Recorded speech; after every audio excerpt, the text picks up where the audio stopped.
Hello learners, this is Priya Barnwal and welcome back to We Learning. तो अपने business finance के series को continue करेंगे हम। उसको कंटिन्यू करते हुए आज हम देखेंगे वर्किंग कैपिटल मैनेजमेंट, जो बहुत ही इंपॉर्टेंट है। काफ़ी क्वेश्चंस आए हैं इससे, तो हम इस वीडियो में ये भी देखेंगे कि कहाँ कहाँ से क्वेश्चंस उठकर आए हैं। ओके, क्योंकि ये जानना आपके लिए बहुत ज़रूरी है, तभी आप प्रॉपर स्ट्रैटेजी लेकर चल सकते हो। तो आज हम देखेंगे वर्किंग कैपिटल मैनेजमेंट की मीनिंग, उसके ऑब्जेक्टिव्स क्या हैं, और gross working capital and net working capital, जिसको हम बैलेंस शीट कॉन्सेप्ट भी बोलते हैं, ये भी देखेंगे हम आज। और ऑपरेटिंग साइकिल देखेंगे और स्टेजेस, या आप इसको स्ट्रैटेजीज और अप्रोचेस ऑफ वर्किंग कैपिटल भी बोल सकते हो। तो ये चीज़ें आज की वीडियो में हम कवर करने वाले हैं। वीडियो थोड़ी सी बड़ी होगी बट बहुत ही इफ़ेक्टिव होने वाली है, क्योंकि हम सारा कुछ कवर कर लेंगे आज की वीडियो में। एग्ज़ाम पास आ गया है, हमें जल्दी जल्दी से सारा कुछ कंप्लीट करना है, तो आज की वीडियो में हम पूरा वर्किंग कैपिटल मैनेजमेंट डिटेल में देखेंगे। और आप मेरे चैनल पे न्यू हो तो प्लीज़ सब्सक्राइब कर लेना, ऑल पे भी क्लिक कर लेना, बेल बटन को प्रेस करके ऑल पे भी क्लिक कर लेना, सो दैट मैं जब भी न्यू वीडियोज़ लेकर आऊँ सबसे पहले नोटिफिकेशन आपके पास आए। ओके, सो चलो लेट नहीं करते हैं, क्योंकि एक मिनट भी वेस्ट करना, एक सेकेंड भी वेस्ट करना अभी हम अफोर्ड नहीं कर सकते, है ना। तो चलो स्टार्ट करते हैं। अब वर्किंग कैपिटल मैनेजमेंट होता क्या है? तो वर्किंग कैपिटल मैनेजमेंट में हमारे दो कंसेप्ट्स आते हैं, दो चीज़ें हमें देखनी होती है। एक होता है आपके कंपनी का करंट एसेट और दूसरा करंट लाइबिलिटीज़। तो इन दोनों को हमें किस तरह से मैनेज करना है, इसी को बोलते हैं हम वर्किंग कैपिटल मैनेजमेंट। अगर हम शॉर्ट वर्ड्स में, सिंपल वर्ड्स में समझें तो देखो, इसको तोड़ो। वर्किंग वर्किंग मीन्स जो चल रहा है, और कैपिटल, ओके, तो बिजनेस जो डे टू डे लाइफ में आपकी बिजनेस चल रही है, तो डे टू डे रिक्वायरमेंट को फुलफिल करने के लिए जो हम मैनेजमेंट करते हैं ना, ओके, तो उस मैनेजमेंट को बोला जाता है आपके वर्किंग कैपिटल मैनेजमेंट। तो डे टू डे चलाने के लिए हमें क्या देखना होता है? Current assets and current liabilities चाहिए होती है, राइट।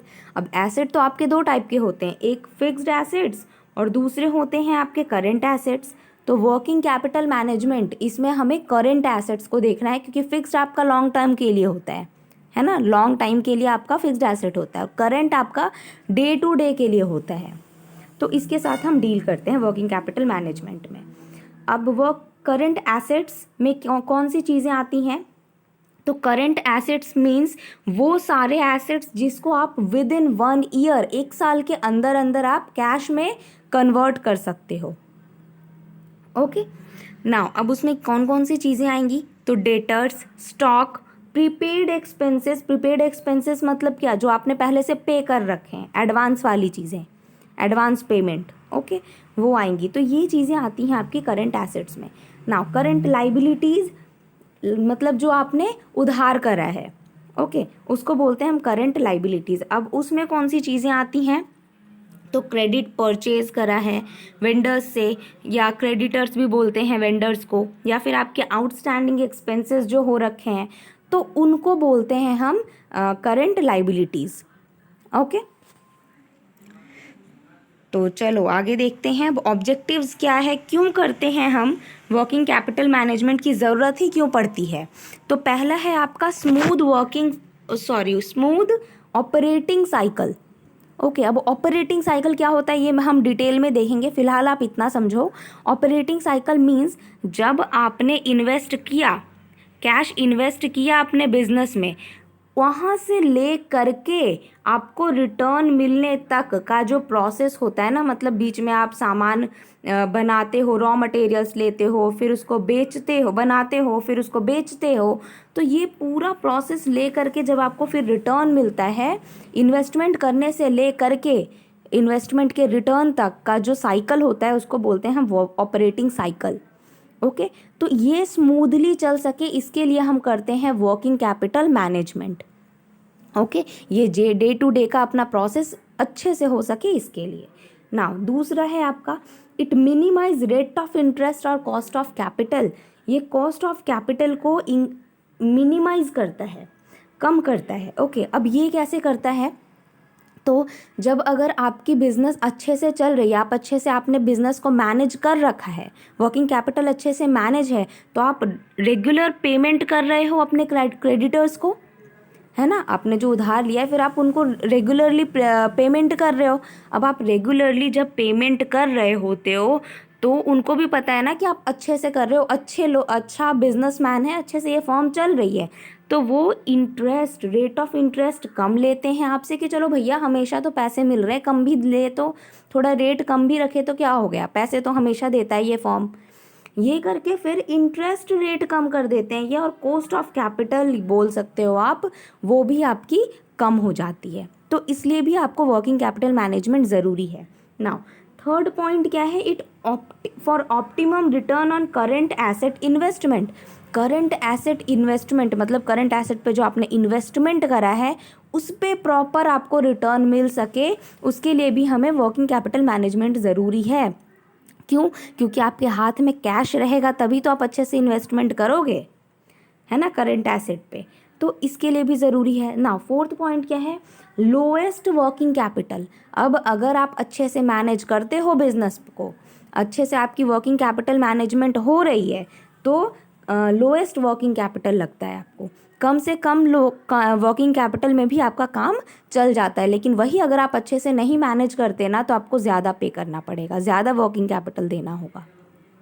ओके, नाउ अभी देखते हैं हम मैं देखो एक तो वर्किंग कैपिटल के जो कंसेप्ट्स हैं ना उनको दो पार्ट्स में डिवाइड किया गया है कंसेप्ट्स को। एक तो है आपका बैलेंस शीट कंसेप्ट, ओके, और दूसरा है आपका ऑपरेटिंग साइकिल कंसेप्ट। तो बैलेंस शीट कंसेप्ट में दो चीज़ें आती हैं, एक हमें पढ़ना है ग्रॉस वर्किंग कैपिटल और दूसरा हमें करना है नेट वर्किंग कैपिटल। ओके, तो इन दोनों को लेते हुए अपना बैलेंस शीट कंसेप्ट होता है, और ऑपरेटिंग वाला कंसेप्ट भी हम आगे पढ़ेंगे। तो चलो पहले हम देखते हैं ग्रॉस वर्किंग या नेट वर्किंग कैपिटल क्या होता है। तो देखो ग्रॉस वर्किंग कैपिटल क्या है, तो the concept of gross working capital refers to the total value, एक सेकेंड, हाँ, total value of current assets. आपके करंट एसेट्स की जो टोटल वैल्यू है ना उसको शो करता है आपका gross working capital. Okay, current asset, सिर्फ करंट एसेट को ही ये कंसीडर करके चलता है। तो अदर वर्ड्स में आप बोल सकते हो कि आपके पास जो अमाउंट, टोटल अमाउंट अवेलेबल है करंट एसेट्स को फाइनेंस करने के लिए, करंट एसेट्स को लेने के लिए, उसी को बोलते हैं हम ग्रॉस वर्किंग कैपिटल। ओके, अब ग्रॉस वर्किंग कैपिटल को हम total current assets is equal to total current assets भी बोल सकते हैं, क्योंकि लाइबिलिटीज़ का तो कोई नाम ही नहीं आया यहाँ पे, सिर्फ और सिर्फ करंट एसेट्स बोल रहे हैं हम। ठीक है, अब दूसरा है आपका net working capital. Net working capital का मतलब होता है when you represent the excess of current assets over current liabilities. जब करंट एसेट्स आपके करंट लाइबिलिटीज़ से ज़्यादा है, मतलब net working capital is equal to current assets minus current liabilities. तो इसको बोलते हैं हम नेट निकालना वर्किंग कैपिटल का। ओके, तो अब आपका बेस्ट कौन सा होता है, तो 2:1 के रेशियो में जब आपका चले ना, मतलब आपका जो करंट एसेट्स है वो करंट लाइबिलिटी से डबल होना चाहिए। ओके, जब आपका डबल है तो बोला जाता है कि हाँ ये फॉर्म अच्छी है, अच्छे से चल रही है ना। And excess of current assets over current liabilities thus indicates the liquid position of an enterprise. अब अगर आपके पास करंट एसेट्स ज़्यादा है in comparison to current liabilities, मतलब आपका फॉर्म लिक्विडिटी इंजॉय कर रहा है। लिक्विडिटी का मतलब आपके हाथ में कैश है, ठीक है, तो लिक्विडिटी का मतलब यही है। तो लिक्विड पोजीशन अच्छी है आपके फॉर्म की, ये शो कर रहा होता है जब आपके पास करंट एसेट्स करंट लाइबिलिटीज से ज़्यादा हो। ओके, और ये जो 2:1 है यही आपका ऑप्टिमम वर्किंग कैपिटल होता है। ओके, ऑप्टिमम लेवल कौन सा है, जब आपका 2:1 में चले। Now net working capital is equal to current assets minus current liabilities, यही जो मैंने यहाँ पे बताया।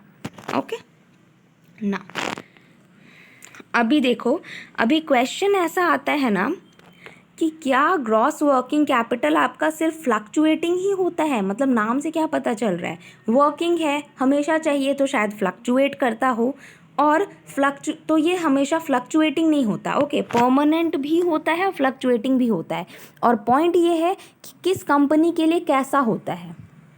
ओके, तो देखो हम एक डायग्राम से समझते हैं। हाँ, देखो अब ये है आपकी एक नॉर्मल फॉर्म, ठीक है। नॉर्मल फॉर्म मतलब ये एक फॉर्म है, फॉर्म ए मानकर चलो, ये फॉर्म ए है, ठीक है। अब ये जो फॉर्म ए है ना, ये मतलब ये मानकर चलो 10 साल से इस्टेब्लिश्ड है, इस्टेब्लिश्ड फॉर्म है, 10 ईयर्स हो गए इसके इस्टेब्लिशमेंट में। अब इसमें ग्रॉस वर्किंग कैपिटल कैसा लगेगा, ठीक है। तो कैसा लगेगा, तो परमानेंट होगा इसमें, क्योंकि बहुत दिन से चल रहा है ना ये फॉर्म, 10 साल हो गए, बहुत दिन से चल रहा है। तो कुछ परमानेंट एम्प्लॉयज़ होंगे, बिल्डिंग ले रखा है इसने, फैक्ट्री लगा रखी है, परमानेंट हो गया ये सारे चीज़ इसमें, ठीक है। अब इतने दिन से चल रहा है तो इसमें फ्लक्चुएटिंग कैपिटल भी इसी तरह से चल रहे हैं, ओके। कभी डाउन, कभी अप, कभी डाउन, ऐसे चल रहे हैं, ठीक है। मतलब जो कभी रॉ मटेरियल ज़्यादा लेता है, कभी कम लेता है, इस तरह से अप डाउन चल रहा है, ये नॉर्मल फॉर्म का केस है। अब लेकिन जब आपका, तो इसमें परमानेंट, देखो ये वाला लेवल ये परमानेंट है, परमानेंट कैपिटल हुआ, और ये आपका फ्लक्चुएटिंग कैपिटल हुआ, तो ऐसा आपका नॉर्मल फॉर्म के केस में होता है। अब ये है आपकी ग्रोइंग फॉर्म। तो ग्रोइंग फॉर्म के केस में क्या होता है देखते हैं। तो ग्रोइंग फॉर्म में क्या हुआ, फॉर्म ने पहले ज़मीन ली, ठीक है, लैंड लिया, फॉर्म के लिए एक लैंड चाहिए भाई, तो लैंड लिया। अब लगा कि नहीं भाई इसमें नहीं जम रहा, मतलब हमें और एक्सपैंड करना चाहिए, हमारे सामान की तो डिमांड ज़्यादा है, तो चलो थोड़ा और बढ़ा देते हैं। फिर इसने इंक्रीज़ करा, फिर बोला कि नहीं चलो और ज़्यादा डिमांड बढ़ गई और इंक्रीज़ करो, फिर और ज़्यादा डिमांड बढ़ गई और इंक्रीज़ करो। तो परमानेंट कैपिटल मतलब लैंड इसको और बढ़ाने पड़ गए। अब जब लैंड बढ़ाया इसने तो इसको एम्प्लॉयज़ भी ज़्यादा लगाने पड़ गए, एम्प्लॉयज़ ज़्यादा लगा लिए। अब एम्प्लॉयज़ ज़्यादा लगा लिए तो अब इसको इलेक्ट्रिसिटी चार्ज ज़्यादा लगने लग गई, क्योंकि बहुत सारे लोग काम कर रहे हैं, तो अब इलेक्ट्रिक चार्ज भी बढ़ गया। तो परमानेंट कैपिटल जो है इसका वो राइज करता गया। अब फ्लक्चुएटिंग कैपिटल इसका क्या होगा देखो, तो वो भी राइज करता जाएगा ग्रोइंग फॉर्म के केस में। कैसे, आपने लैंड लिया, फिर और लैंड लिया, तो आपको रेंट फिर और ज़्यादा भरना पड़ रहा है धीरे धीरे। फिर आप जो एम्प्लॉयज़ ले रहे हो, आप उनको सैलरी भी आपको ज़्यादा करके देनी पड़ रही है, ओके। अब तो ये कनेक्शन बहुत ज़्यादा आप इलेक्ट्रिसिटी का ले रहे हो, वो ज़्यादा करके देना पड़ रहा है। तो ग्रोइंग फॉर्म के केस में ये इस तरह से बढ़ता रहता है। तो क्वेश्चन यही पूछता है नॉर्मल फॉर्म के केस में कैसा होता है परमानेंट कैपिटल। तो परमानेंट कैपिटल आपका स्टैब्लिश्ड होता है, कांस्टेंट होता है, और ग्रोइंग फॉर्म के केस में आपका permanent capital plus fluctuating capital दोनों ही ग्रोथ लेवल पे होता है, बढ़ता रहता है, ओके। आई होप आपको क्लियर हो गया हो। चलो अब हम देखते हैं अपना ऑपरेटिंग साइकिल। मैंने बताया 2 कंसेप्ट होते हैं, है ना। एक हमने करा बैलेंस शीट कंसेप्ट, अब दूसरा करेंगे हम ऑपरेटिंग साइकिल कंसेप्ट। तो अब ऑपरेटिंग साइकिल क्या होता है, तो वो टाइम पीरियड जब आपने अपनी कंपनी में इन्वेस्टमेंट करा, ओके। आप अपने कंपनी में इन्वेस्टमेंट करते हो और फिर उसमें रॉ मटेरियल्स लिए, आपने वेजेस लिए, सॉरी वेजेस दिए, ओके, देते हैं। तो वेजेस दिए अपने एम्प्लॉयज़ को, बहुत सारे एक्सपेंसेस करे, और फिर फाइनली आप सामान को बेचते हो और फिर आता है आपको कैश इनफ्लो। तो ये जो पूरा प्रोसेस चलता है ना, ये जो टाइम पीरियड होता है, इसी को बोलते हैं हम ऑपरेटिंग साइकिल। ऑपरेट करने की जो साइकिल होती है, ओके। नाउ अब quicker the operating cycle less amount of investment in working capital. अब जितनी जल्दी करके आपका ऑपरेटिंग साइकिल चलेगा ना, उतना ही कम आपको इन्वेस्टमेंट करना होगा वर्किंग कैपिटल में, ओके। उतना ही कम करना पड़ेगा, क्योंकि आपकी बिजनेस अच्छे से चल रही है, फॉर्म अच्छे से हो रहा है, चल रहा है, वर्किंग ऑपरेटिंग साइकिल आपका अच्छे से चल रहा है, तो आपको लेस अमाउंट ऑफ इन्वेस्टमेंट करना होगा वर्किंग कैपिटल में। और ये इम्प्रूव करता है फिर प्रॉफिटेबिलिटी को भी, ओके। नाउ एक सेकेंड, हाँ अब देखो एक बार हम थोड़ा प्रोसेस इसका ये देख लें, ये वाली चीज़, ओके। ये मैंने यहाँ बताई है आपको। देखो क्या है, स्टेज प्रोसेस पूछ देते हैं कि सबसे पहले क्या आता है, फिर क्या करते हैं, वर्किंग ऑपरेटिंग साइकिल के स्टेजेस। तो फर्स्ट पहले आप करते हो कैश चाहिए बिजनेस को, उस कैश को आप इन्वेस्ट करते हो रॉ मटेरियल्स पे। उसके बाद आपका चलता है प्रोडक्शन प्रोसेस, और फिर वर्क इन प्रोग्रेस आपका नेक्स्ट स्टेज आता है, काम प्रोसेस में है आपका, ओके। उसके बाद आप फिनिश्ड गुड्स आपके प्रिपेयर हो जाते हैं, गुड्स प्रिपेयर हो गए, उसके बाद आप क्या करते हो, अब आपने सामान को बेचा, सेल किया मार्केट में। अब सेल करने के बाद या तो आप क्रेडिट पेमेंट पे लगा रहे हो या फिर डेट कलेक्शन कर रहे हो, पर आपके पास तो पैसे आ रहे हैं ना। तो लास्ट स्टेज होता है जब आप पैसे लेते हो। ओके, और फिर से पैसे आ गए, कैश आ गए, फिर से आप रॉ मटेरियल और ले लेते हो। तो इस तरह से ना ये पूरा साइकिल आपका चलते रहता है। ओके, तो यही है आपका operating cycle. Okay, I hope this is clear now. चलो अब हम देखेंगे ऑपरेटिंग साइकिल में, एक सेकेंड, हाँ, अब हम देखेंगे ऑपरेटिंग साइकिल को हम कैलकुलेट कैसे करते हैं। तो ये कुछ फॉर्मूलाज हैं, ये बस आप कॉपी में नोट डाउन करके रख लो क्या है। तो क्या क्या कंपोनेंट्स होते हैं, एक फर्स्ट होता है जो हमें कैलकुलेट करना पड़ता है, वो है रॉ मटेरियल स्टोरेज पीरियड, जिसका फॉर्मूला है आपका average stock of raw material divided by average cost of raw material consumption per day के हिसाब से निकालते हैं। ठीक है, दूसरा है आपका work in progress holding period.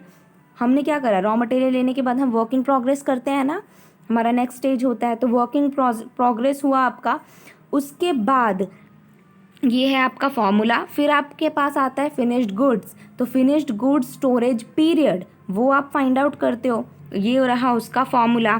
फिर आप निकालते हो डेटर्स कलेक्शन पीरियड, तो जिसमें आप average book debts divided by average credit sales per day करके निकालते हो, पर डे करके निकलता है ये भी।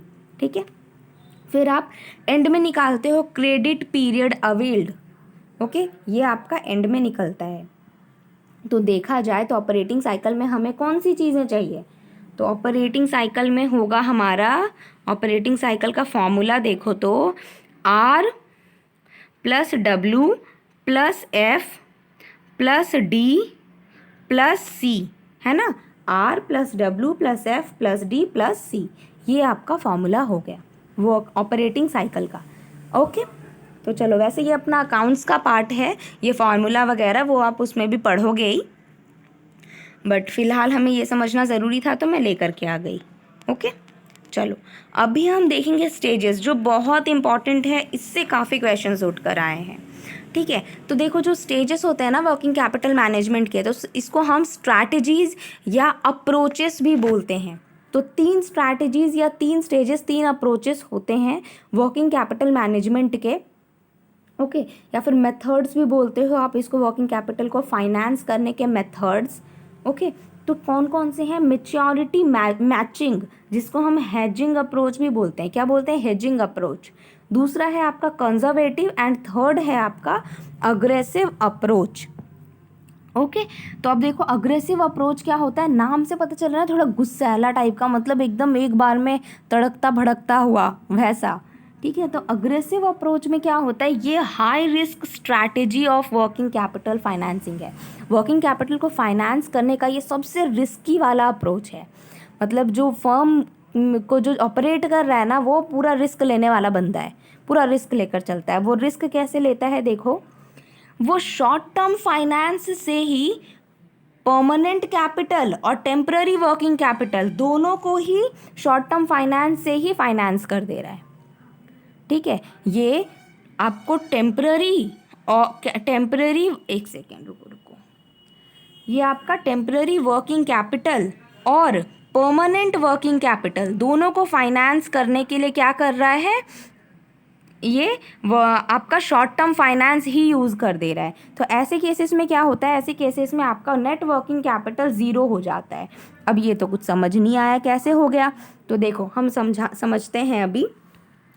देखो वर्किंग कैपिटल का फॉर्मूला क्या होता है अपना, current assets minus current liabilities, यही होता है। तो अब आपने क्या करा, करंट एसेट्स से ही, क्योंकि शॉर्ट टर्म फाइनेंस से ही कर रहे हो आप फाइनेंसिंग, तो करंट एसेट्स से ही आपने परमानेंट करंट एसेट्स, ओके, और टेम्पररी करंट एसेट्स दोनों को ही फाइनेंस कर दिया। अब जब आप दोनों को करंट से ही फाइनेंस कर देते हो, ओके, तो क्या हो जाता है, अब करंट लाइबिलिटीज़ के इक्वल हो जाता है ये करंट शॉर्ट टर्म फाइनेंस जो आप कर रहे हो। तो फाइनेंसिंग आप लाइबिलिटीज़ मतलब उधार लेकर के ही करोगे ना, तो करंट लाइबिलिटीज़ से ही आपने कर दिया, परमानेंट कैपिटल को भी और टेम्पररी कैपिटल को ही, दोनों को ही फाइनेंस कर दिया। तो अब आपका क्या होगा, current liabilities minus current liabilities ही हो जाएगा ना, करंट एसेट्स तो रहा ही नहीं, करंट एसेट्स की जगह पे करंट लाइबिलिटीज़ आ गया, राइट, क्योंकि आपने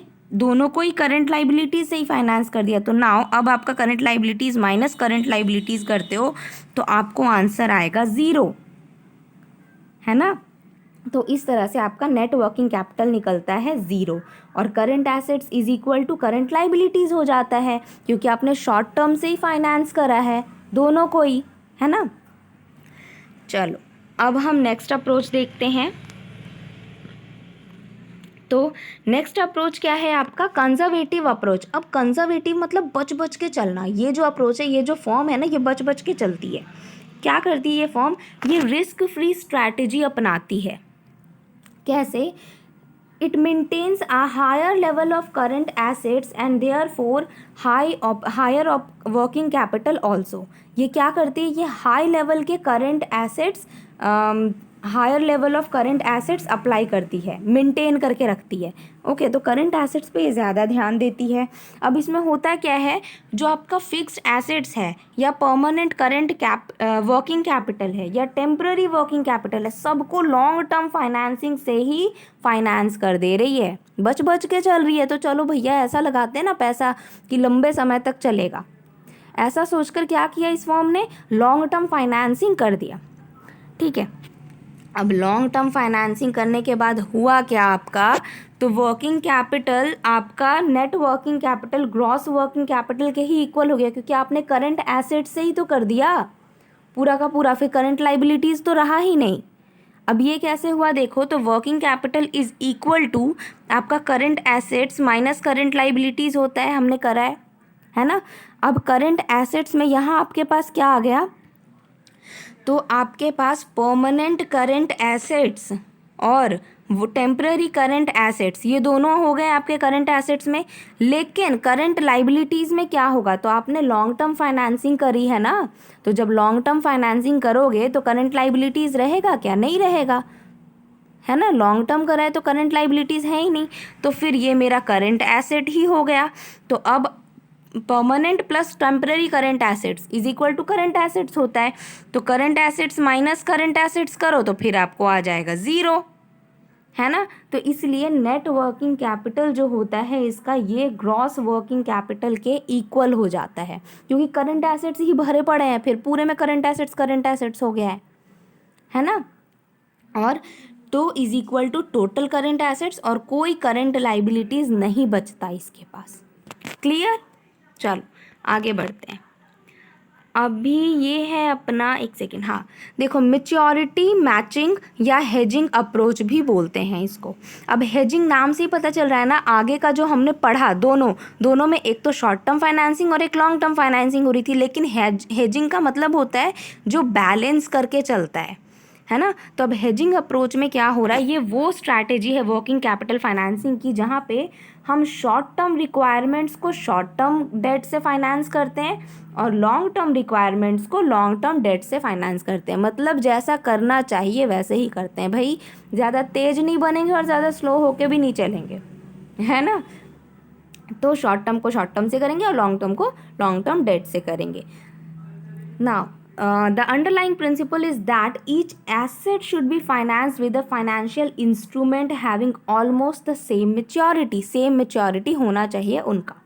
ओके, ना अभी आपका देखो ये क्वेश्चन था कि मैचिंग और हेजिंग अप्रोच में हम शॉर्ट टर्म को किससे फाइनेंस करते हैं, तो शॉर्ट टर्म को मैचिंग और हेजिंग अप्रोच में हम शॉर्ट टर्म डेट से ही फाइनेंस करते हैं, ये याद रखना है, ठीक है।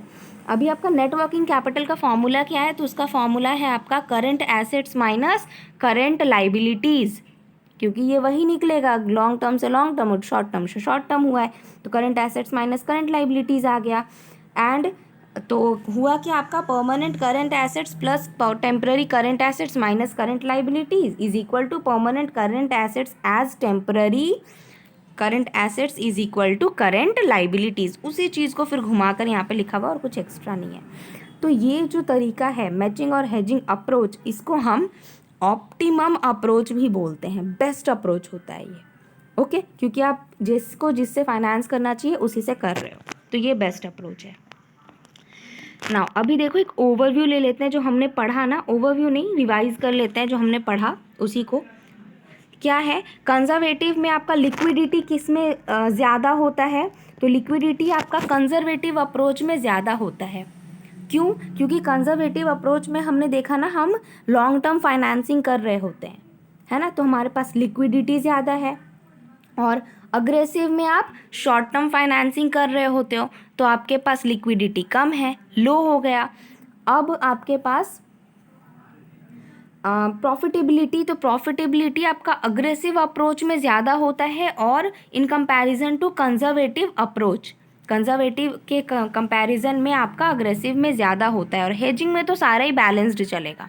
ओके, अब रिस्क किस में ज़्यादा किस में कम है, तो अग्रेसिव में ज़्यादा रिस्क होता है, लॉन्ग टर्म से पूरा का पूरा कर दिया, लिक्विडिटी तो रही ही नहीं, फर्म के पास कैश ही नहीं रहा, ठीक है, तो रिस्क उसके पास ज़्यादा होता है अग्रेसिव अप्रोच में, और कंजर्वेटिव में लो होता है। एसेट यूटिलाइजेशन, तो एसेट किस में आप अच्छे से यूटिलाइज कर पा रहे होते हो, तो एसेट हम अच्छे से यूटिलाइज करते हैं आपका इसमें कंजर्वेटिव अप्रोच में। ओके, और अग्रेसिव अप्रोच में अच्छे से यूटिलाइजेशन नहीं हो पाता करंट एसेट्स का। ओके, ये करंट एसेट्स का नहीं हो पाता अच्छे से यूटिलाइजेशन, क्योंकि लॉन्ग टर्म डेट ले रखा है ना। वर्किंग कैपिटल, तो देखो वर्किंग कैपिटल तो कंजर्वेटिव की ही ज़्यादा होगी और अग्रेसिव में वर्किंग कैपिटल आपके पास कम हो जाता है। वर्किंग कैपिटल बोलो या लिक्विडिटी बोलो, ऑलमोस्ट एक जैसी ही चीज़ें हैं दोनों, तो दोनों ही कंजर्वेटिव में ज़्यादा होती हैं और अग्रेसिव में कम हो जाती हैं। आई होप आपको समझ आ गया हो और क्लास यूज़फुल लगी हो तो लाइक करके जाना, बिना लाइक किए नहीं जाना, लाइक करके जाना और अपने फ्रेंड्स के साथ भी ज़्यादा से ज़्यादा शेयर करो सो दैट वो भी इन फ्री क्लासेस का बेनिफिट ले सके। और सब्सक्राइब कर लेना चैनल को अगर आप मेरे चैनल पे न्यू हो तो, और बेल बटन को प्रेस करके ऑल पे भी क्लिक कर लेना सो दैट आपको नोटिफिकेशंस टाइम टू टाइम मिलती रहें। और मेरे ये नोट्स और पीडीएफ्स आपको मिल जाएंगे मेरे Telegram channel target NET JRF with We Learning करके सर्च करो टेलीग्राम पे, वहाँ से आपको मेरे ये नोट्स मिल जाएंगे और नोट्स मिल जाएंगे। प्लस यहाँ ना अपना क्विज़ेस हो रहा है अभी, पेपर 1 पेपर 2 दोनों के क्विज़ेस चल रहे हैं रेगुलर बेसिस पे, तो आप ये क्विज़ेस के एक्सेस भी ले सकते हो मेरे ये टेलीग्राम चैनल पे, और इंस्टाग्राम और फेसबुक पे आप सर्च करके मुझे वहाँ से फॉलो ज़रूर करना। सो मिलते हैं नेक्स्ट क्लास में न्यू टॉपिक के साथ, तब तक के लिए thank you, keep learning and best of luck for your exam.